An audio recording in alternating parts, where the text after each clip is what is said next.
Hawig po ng ubas mga kanayon. Kumpul-kumpul at saka yung kanyang kulay medyo may pagka-purple. Napara din siyang nyug kasi nga po malalaki yung bawat piraso. Nakapag-uwi na ho ako nito sa Pilipinas. Yun nga lang, hindi ho yata nila napatubo. Ang purpose ko nun para matikman din ho ng mga susunod na henerasyon. Tama-tama, andito nga po ngayon si Tatay. Papatikim ko sa kanya. Baka kung sakaling magustuhan po nila, habang nandito po, mag-uwi din ng kahit mga ilang piraso mapatubo nila sa amin. Ito nga po yung kung tawagin ay palmera. Para din siyang yung puno nito ay parang buli. Binabalatan siya na parang suha. Sabi nga po ni Tatay, hindi daw ba pwedeng basagin na lang na buo na parang buko. Ito ho kasi iba yung laman nito doon sa buko. Pagpupunta po sa beach, madami ito nagtitinda sa mga tabindaan. Ganyan po yung kanyang laman. Pag mura, medyo tutulunan yung kanyang katas. Pag natanggal po ito, para siyang sabon, yung safeguard.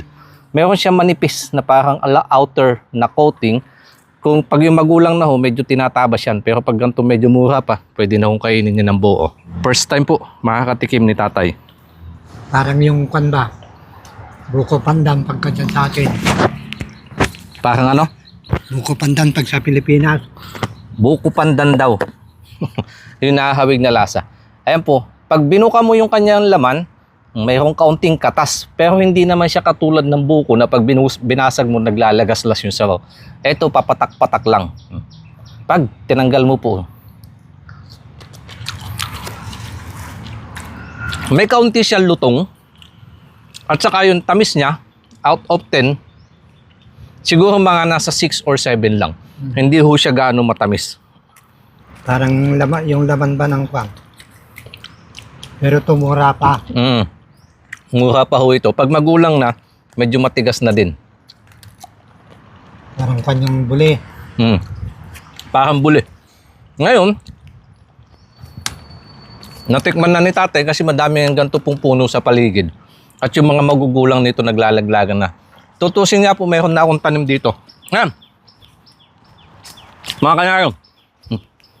Yan po, yung tinanim ko na pasibol ko.